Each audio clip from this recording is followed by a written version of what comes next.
Hello, class. Today I'm going to be talking about infertility and the lack of insurance coverage for infertility treatment. So, in case you didn't know, most U.S. insurance companies do not cover infertility treatment. I don't really know why, because it is considered a disease.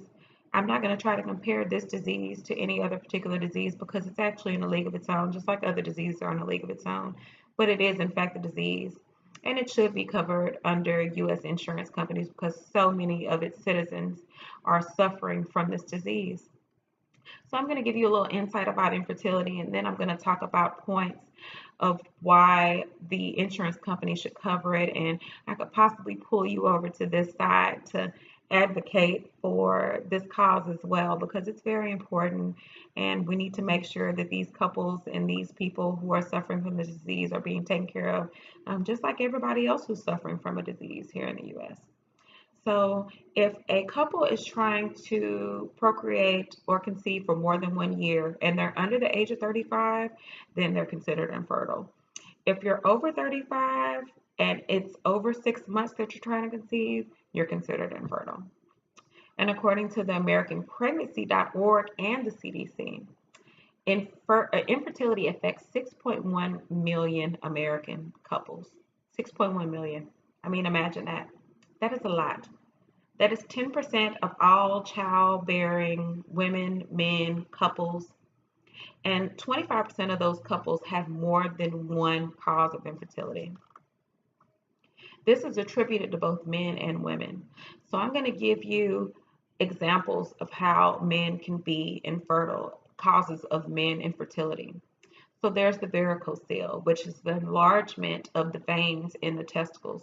This can cause the testicles to heat up, and that affects the sperm, where they can't actually transit to the egg, where they can't actually transit to the ovum.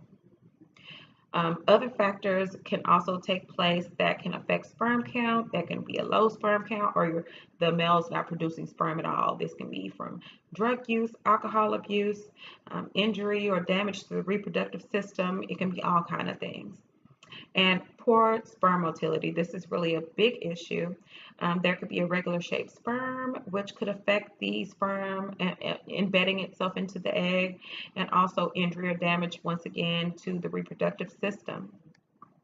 Now, in women, what causes infertility is blocked fallopian tubes, blocked or damaged fallopian tubes. This can be caused by pelvic inflammatory disease, endometriosis, ectopic pregnancy, and also fibroids can cause infertility, fibroids of the uterus. And it can also be a congenital defect, which means that they were born with it. And this can happen in both men and women. A congenital defect, I mean, they're just born with it. So the only way, it really can't be probably cured, but just maybe reversed long enough to conceive, in adulthood if they're trying to conceive. So one of the reasons, of course, that insurance companies do not want to cover this treatment is because it's expensive. Assisted reproduction in IVF runs anywhere from $17,000 to $25,000. I've heard that it can be more than that. So that's just one cycle. If you're going through repeated cycles of IVF, if they're not taken, you could spend $100 and something thousand. Who has that kind of money laying around? I know I don't. Do you?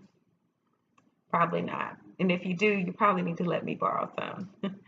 But few U.S. insurance companies cover the cost, like I was saying. And these couples, they need coverage. They deserve to procreate and have babies and have their wildest dreams, of creating a family and everything, fulfilled. So I think this is a big deal.